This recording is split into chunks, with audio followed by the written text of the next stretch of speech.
और वक्त है हमारे चुनाव स्पेशल शो 2024 का अंक गणित का और आज का नंबर है 336।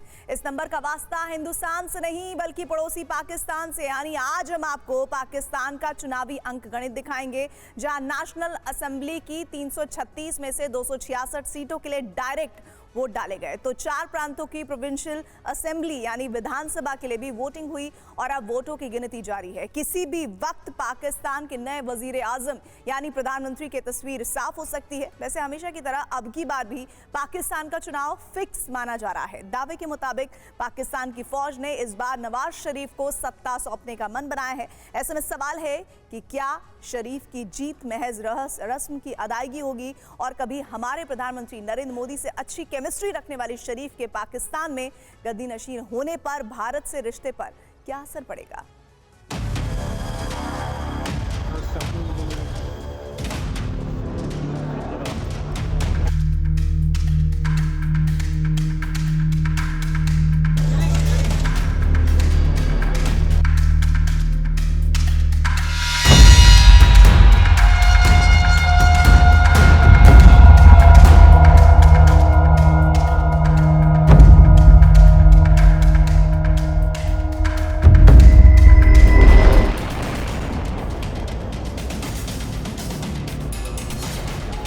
चुनाव पाकिस्तान में हो और बमबारी ना हो, भला ये कैसे हो सकता है?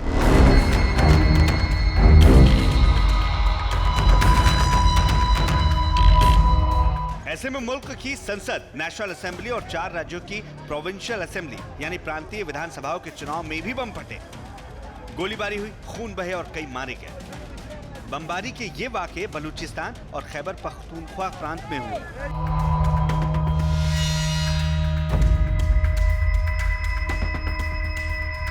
चुनाव के ही दिन नहीं, एक दिन पहले भी बलूचिस्तान में 2 जगह धमाके हुए और करीब 30 लोग मारे गए।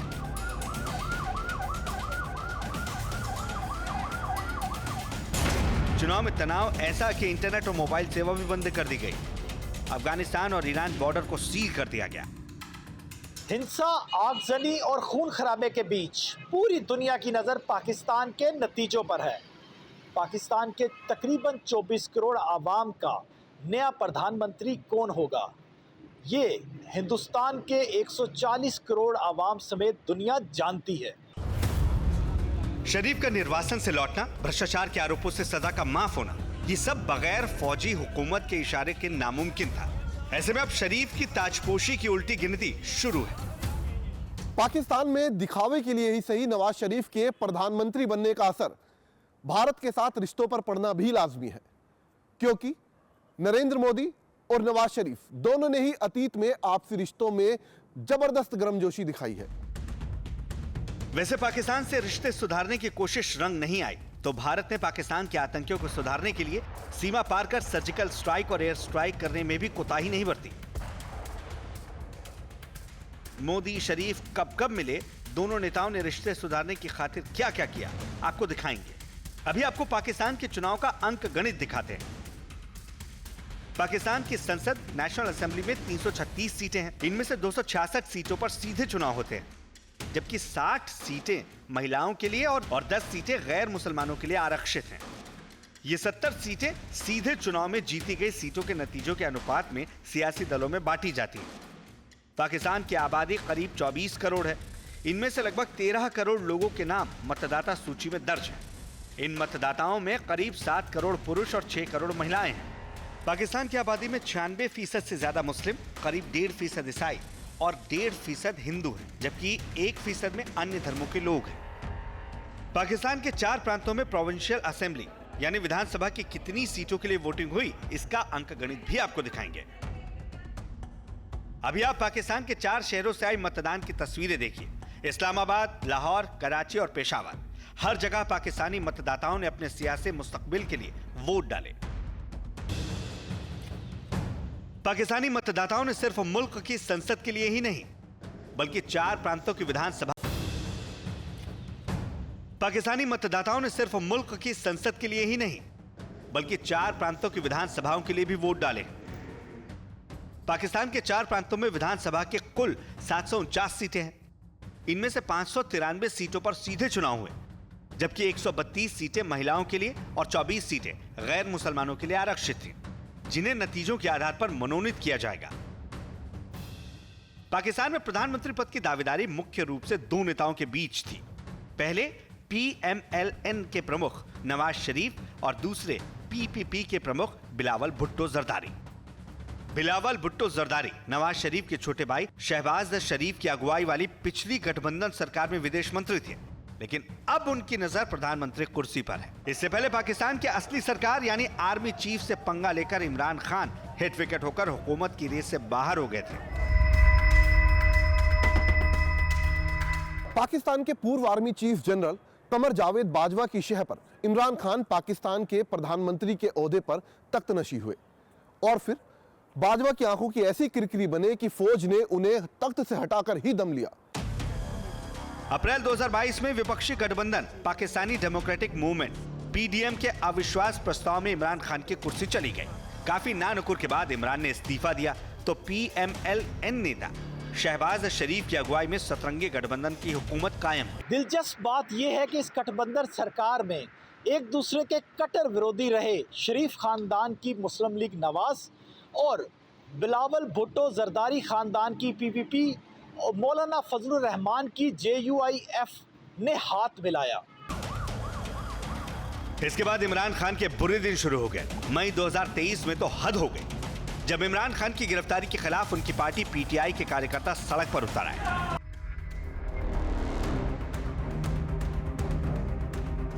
जगह जगह तोड़फोड़ और दंगा फसाद किया गया, यहां तक कि फौजी ठिकानों को भी तबाह करने से चूके नहीं। इस बीच तोशखाना भ्रष्टाचार केस में इमरान खान और उनकी बीवी बुशरा बीबी को 14 साल की जेल हो गई। फिर गैर इस्लामिक तरीके से निकाह करने के जुर्म में भी इमरान और बुशरा को 7 साल की जेल हुई। इमरान खान की पार्टी PTI पर पाबंदी लगा दी गई। चुनाव निशान बल्ला भी जब्त कर दिया गया।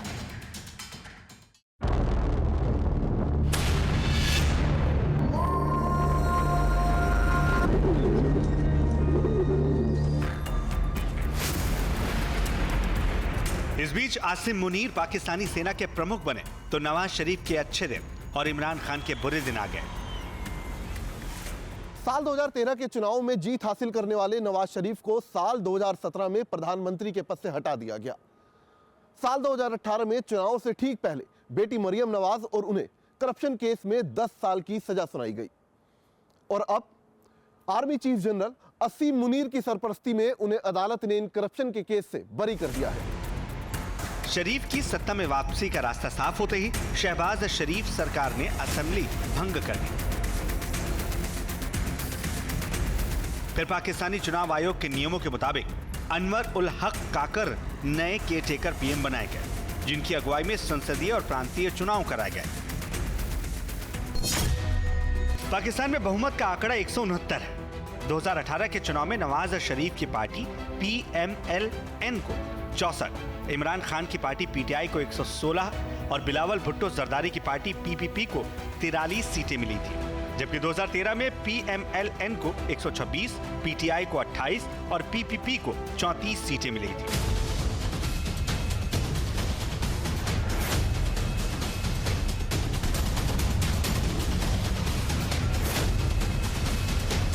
दो 2013 के चुनाव के बाद नवाज शरीफ प्रधानमंत्री बने थे और इसके एक साल बाद यानी 2014 में भारत में प्रधानमंत्री नरेंद्र मोदी बने। साल 2014 में प्रधानमंत्री पद के शपथ ग्रहण समारोह में नरेंद्र मोदी ने सार्क देश के नेताओं को बुलाया तो तब पाकिस्तान के प्रधानमंत्री नवाज शरीफ भी नई दिल्ली आए।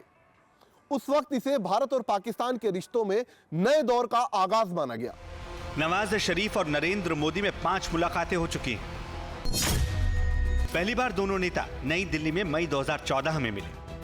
दूसरी मुलाकात काठमांडू में नवंबर 2014 में हुई। तीसरी बार दोनों नेता रूस के उफा में जुलाई 2015 में मिले। चौथी मुलाकात पेरिस में नवंबर 2015 में हुई थी, जबकि पांचवी मुलाकात लाहौर में दिसंबर 2015 में हुई। पांचवी मुलाकात तो अचानक तय हुई थी। प्रधानमंत्री नरेंद्र मोदी अफगानिस्तान के दौरे पर थे और इस बीच नवाज शरीफ के न्योते पर वो अचानक ही लाहौर पहुंच गए। दोनों देशों के रिश्तों में जमी बर्फ पिघल ही रही थी कि पाकिस्तानी सेना ने अपना आतंकी रंग एक बार फिर दिखाना शुरू कर दिया।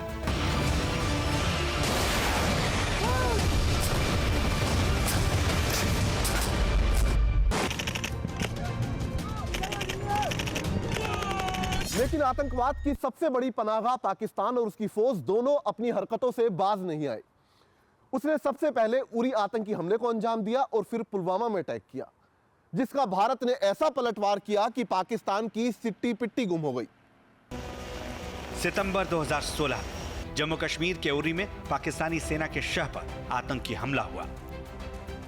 इसके बाद भारतीय सेना ने पाकिस्तान के कब्जे वाले कश्मीर में घुसकर सर्जिकल स्ट्राइक की और पाकिस्तानी आतंकियों के ठिकानों को मिट्टी में मिला दिया। इस बीच जुलाई 2017 में पाकिस्तानी प्रधानमंत्री नवाज शरीफ की कुर्सी चली गई और फिर फरवरी 2019 में जम्मू कश्मीर के पुलवामा में सीआरपीएफ के काफिले पर पाकिस्तानी आतंकियों ने हमला कर दिया। इसमें भारत के 40 शूरवीर शहीद हो गए। ऐसे में भारतीय सेना ने भी पुलवामा हमले के 2 हफ्ते के भीतर पाकिस्तान के बालाकोट में घुसकर एयर स्ट्राइक की और जैश ए मोहम्मद के आतंकी ठिकाने को तबाह कर दिया, जिसमें पाकिस्तान के कम से कम 300 आतंकी मारे गए। इसके बाद सत्ता में इमरान खान आए और गए, शहबाज शरीफ आए और गए, लेकिन पाकिस्तान इस कदर बर्बाद हो गया कि उसे गुजारे के लिए दुनिया के सामने भीख तक मांगनी पड़ी। हमने आतंकियों को घर में घुसकर मारा, वरना आए दिन हमारे पास न्यूक्लियर बटन है, न्यूक्लियर बटन है, यही कहते थे। हमारे अखबार वाले भी लिखते थे पाकिस्तान के पास भी न्यूक्लियर है। तो हमारे पास क्या है भाई? ये दिवाली के लिए रखा है क्या? हमने पाकिस्तान की सारी हेकड़ी निकाल दी, उसे कटोरा लेकर दुनिया भर में घूमने के लिए मैंने मजबूर कर दिया है। दोस्तों,